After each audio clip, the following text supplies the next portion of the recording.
consiste à vérifier et contrôler les installations où on utilise de la matière nucléaire en France.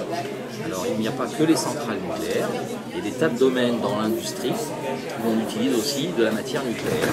Il y a les hôpitaux qui ont aussi des machines, des appareils sur lesquels on utilise de la matière nucléaire et on intervient, nous, pour régler, étalonner, vérifier, contrôler toutes ces installations.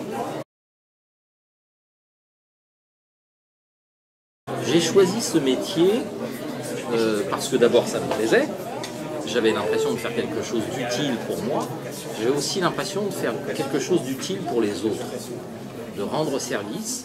Quand je contrôle une centrale nucléaire et que je délivre un certificat pour dire qu'elle est conforme, eh bien je sais qu'il n'y a pas de danger pour les habitants qui sont à côté, par exemple. Lorsque je règle un appareil dans un hôpital pour quelqu'un qui est atteint d'un cancer et qui fait de la chimiothérapie, eh bien je sais que la dose qu'on va lui infliger, c'est une dose qui convient à la maladie qu'il a, qui peut éventuellement le guérir. Alors ça c'est une question difficile parce que moi je ne parlerai pas tellement d'avantages ou d'inconvénients, je parlerai plutôt de contraintes. Alors il y a des contraintes, si je dis par exemple dans la production d'énergie nucléaire, production électrique par exemple, eh bien on est obligé de travailler la nuit. Donc je suis souvent en horaire décalé. Alors il y a d'autres avantages, c'est que comme je vois beaucoup d'industries différentes, eh bien je peux équilibrer mon planning et travailler tantôt le jour, tantôt la nuit, un petit peu quand je veux. Comme je veux, je m'organise. Ça, c'est plutôt un avantage, effectivement.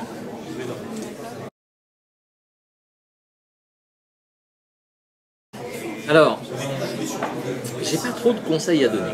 Par contre, je dis toujours qu'il faut se poser des questions. Il faut se poser les bonnes questions. La première, c'est est-ce que j'ai envie de m'orienter vers une filière longue ou une filière courte? Qu'est-ce que j'aime faire? À quoi ça correspond? La deuxième question, si on parle de filière longue, est-ce que j'en suis capable? C'est pas le tout d'avoir envie, il faut aussi en être capable, c'est-à-dire se dire à un moment donné, je tiendrai la distance pour arriver à faire ce que je veux. D'accord? Donc ça, c'est les deux questions essentielles. Après, je sais que on a tous dans les yeux des étoiles dès qu'on parle de la filière S, une filière scientifique longue qui ouvre beaucoup de débouchés, et tout le monde ne peut pas y arriver, il ne faut pas se voiler la face. Il y a des filières courtes, souvent professionnelles, qui sont largement aussi intéressantes et qui peuvent très bien convenir à d'autres personnes. Voilà.